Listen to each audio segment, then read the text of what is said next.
De voetballers van ONS Snits speelden vanmiddag de tweede competitiewedstrijd in de topklasse in Hoek uit Zeeland. Een verslag van Frederik Wijma.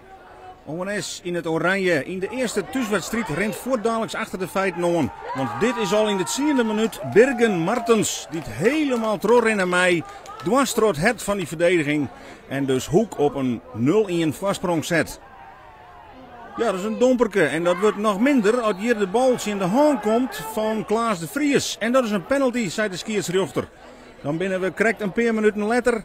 En dus de kans voor Hoek op een hele voordelige voorsprong. En die komt er. Want het is Guillaume Klinkenmali die het 0-2 aantekent. En dan zocht het er min uit voor de Snitsers op eigen veld. Komen er dan helemaal geen kansen? Jazeker wel, want dit is Age Wim van der Zee en die had het geluk net mee. Die hier een grote kans om de spanning weer om te brengen. Maar hij mist. En dus is het bij het skoft 0-2. En kan in die tweede helft Hoek gewoon teruggaan. Want dit is Thomas van Houten.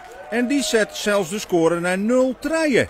Ja, toch wel een sensatie van die promovendus uit Zeeland. Die hier brutaal een grote voorsprong neemt. En sjocht dat het bij ONS net slaget. Knap schot van Martijn Rozenburg, maar die wordt weer uit de kruising hellen. Nee, het is ONS die maakt het hier haaf van een deertspeelmoment. Het is wel de kopbal nou van Age Wim van der Zee op die vlaszet van Martijn Rozenburg. Ian Treien. Ja, ken het dan nog? Wat is er nog mogelijk? Nou net volle, want Hoek die is op dreef. En die bouwt lekker verder. Maar weer Guillaume Klinkmali.